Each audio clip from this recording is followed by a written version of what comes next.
Hi, Johnny Burgin here with another Chicago Blues guitar lesson. There's going to be a music part of this, but first, I've got some students who actually, their lesson was to talk about performance, and because they have some big gigs coming up. So maybe some of you guys have some gigs coming up. Maybe you're nervous. Maybe it's new to you. I would definitely check out Jason Ritchie's Stage Fright video. I recommend it to everybody. It's just great. And my wife is trained as an actress. And she is an actress, and she taught me to think about nervousness as electricity. And electricity is like something we use. It works for us. And, there's going to be electricity, and you want that.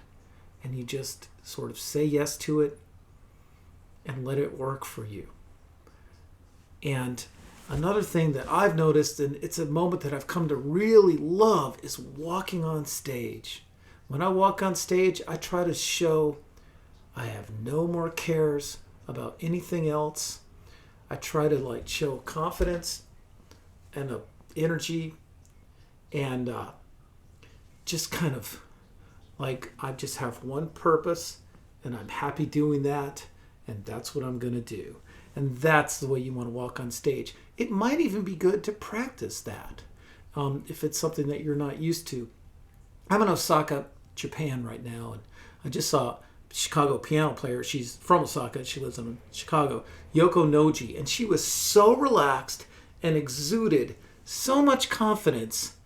And it was an effortless confidence. And I saw some other bands, and we've all seen other bands, where they look like they're trying really hard and they're really tense. What can you do to let that go before you walk on stage? And I understand it's easier said than done. But,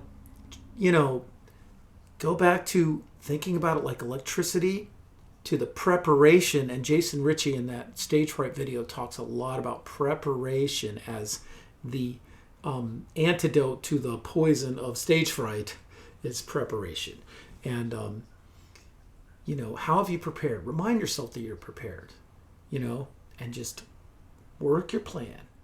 The stage is a sacred place, and it's a place where nothing else matters anymore for that time you're on stage.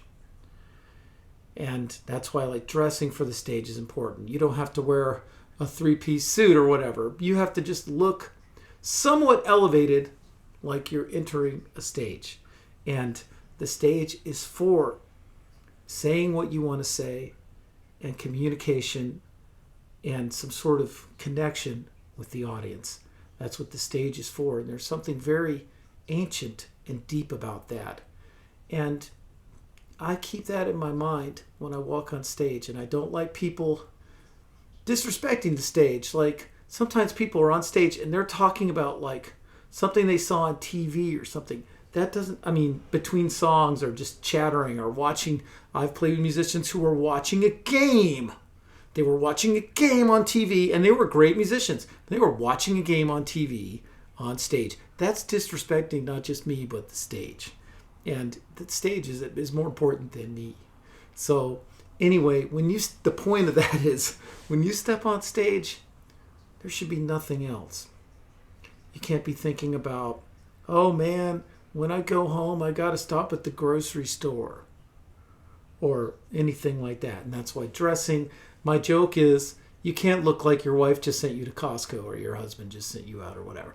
You have to look like you've brought some sort of style to the stage. Other than that, you can do whatever you want. I've heard this phrase, and I've struggled with it, but people listen with their eyes. So I'm not a super visual performer. I stand there and play guitar. Sometimes I look at the guitar while I'm playing it. I had to really force myself to look at the audience and not look at the guitar. And I played a lot of wrong notes, but I said, I'm not looking at this guitar. So practicing that is good. Not that you have to stare down the audience, but you can't just, you've probably heard, most Xers have probably heard the phrase shoegazers. They're the bands that just stare down at the floor while they play. That's kind of a limited, it doesn't really engage. And everybody's going to engage the audience differently. But just start with not just be stuck staring at your instrument the whole time. Look at the audience. Or if you're a sideman, you look at the leader. You learn to read his or her cues. You see what's going on. You're actively engaged in what's happening there. So these are just some starter observations on performance. But I have learned these basics, and I hope that some of you will take this electricity and treat the stage like a sacred place, and then learn to connect with the audience a little more and really show your style the best way you can. It's posture. It's just showing a basic confidence without being cocky. You know, maybe a joke every once in a while. I try to make a little joke just to sort of, you know, be a little more relatable. But everybody's different, and I'm not that great at jokes either. But, you know, everyone's different. Like the Grateful Dead, they never said a word to the audience. They're not like, "Hello, Cleveland, we're going to rock you tonight." You know, they didn't do that. They stood there and let the music do the talking, and they did all right.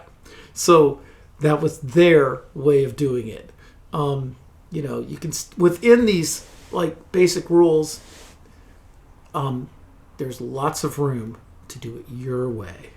And it all comes down to, just like repertoire, who are you and what is your way? What are you trying to say and what is your style? So that being said, I didn't really take a deep dive into anything this week. I thought I would do a bit of pink champagne just because people have been requesting it. My starting point is the Eddie Taylor way of doing it, not the Joe Liggins way, which is really cool, by the way. Anyway, I'll talk more about the Eddie Taylor and Johnny B. Moore version on another day. I'm just talking about the way I've sort of ended up playing this after all this time, because I've been playing this song for so long, ever since my comeback record, Now's the Time, like back in 2009 or whatever it was. So anyway, once I do the 12 bars to sort of set the mood, and people like that meat and potatoes, just right there, you're already doing something good. Then it's just time for the singing, and I can't really do this.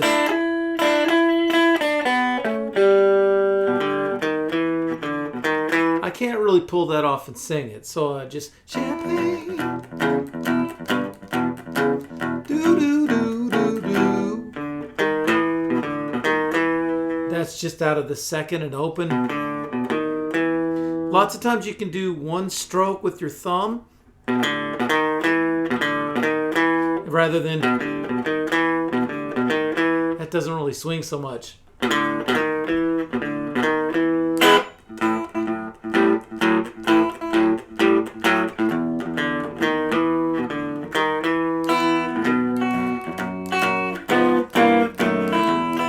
Or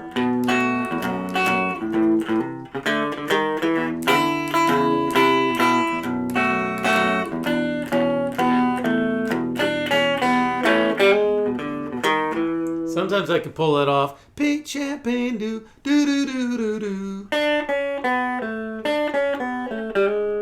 But you don't have to do that. Just do do do do do do. Just keep that lump going. So I'm going to talk about some of the stuff I've come up with the solo. I've been using these big chords, like, and after I do those things, I really like to hear a drum answer, like da da da da da da da da, kind of like the way Johnny Littlejohn does Sliding Home. Or you could do it like this. Now this is like a sixth chord. Sorry, it's bright. And this is a ninth chord, or a seventh chord. Well, it's like the top part of the ninth chord. You've got this ninth chord like this.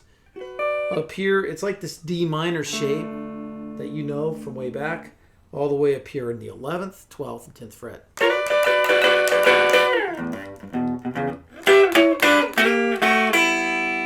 Yeah, I love that hideaway stuff.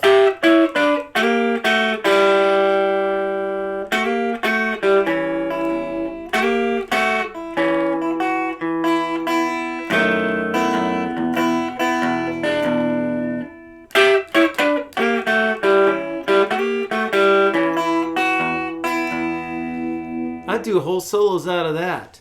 Or you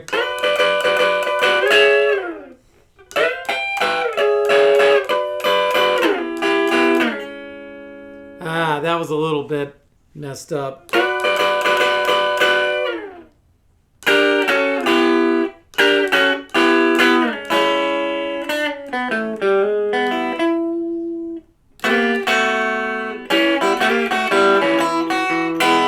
Yeah, pretty cool. And then it sort of reminds me of like the way Jimmy Rogers would go.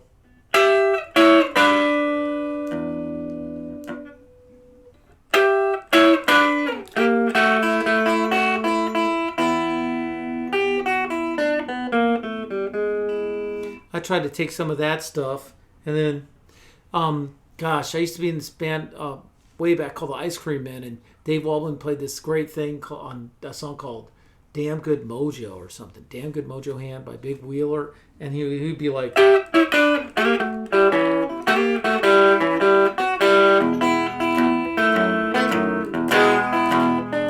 So I put some of that in there.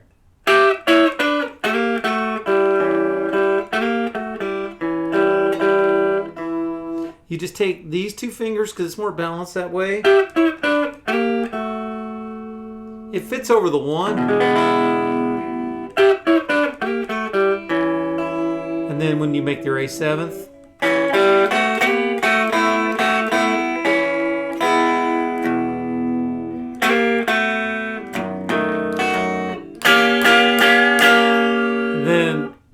what's the point of setting a pattern until you break it right? Sometimes you want to hit it with a different feeling. So now I'm going to just play some solos. Okay.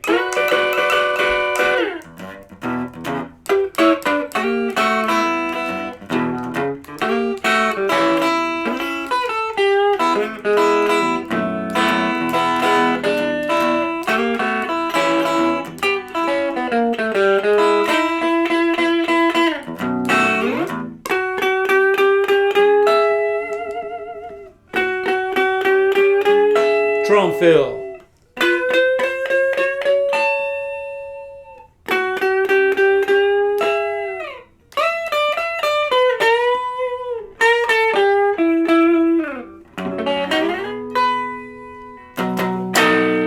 So these are some of the idiosyncratic things that I like to do in the solo. I've just been doing it and it seems to work. It's fun. You set that pattern and then you've got these.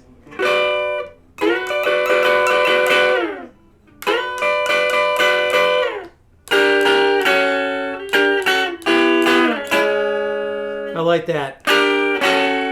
So that's that same thing there. Like this is a A6 and I moved it up one.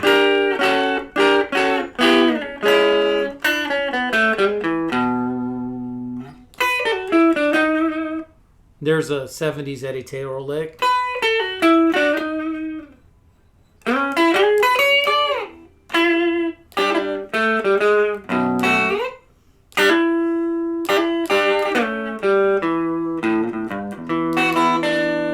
I like to end with these little things.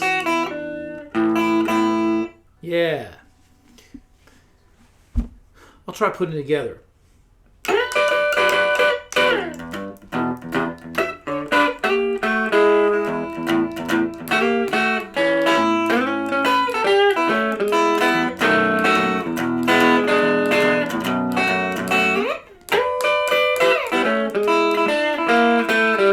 How about some left-hand frame?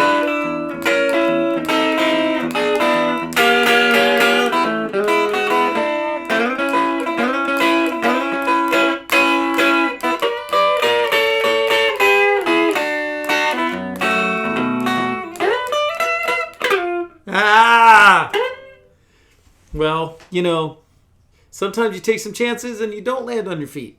That's okay. Just the show must go on, man. That's easy. That's just got my second finger on the 11th fret of the G string.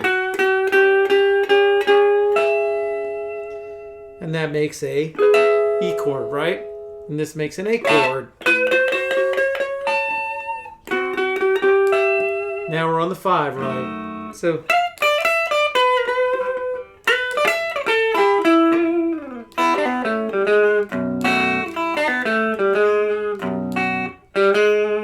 I like to really sting that note.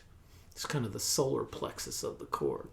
Anyway, let me know what you thought about my little chat about performance, and you can share some of your performance stories if you want, and hope to see you on a show. Tell your friends about these little lessons, and join me on Patreon.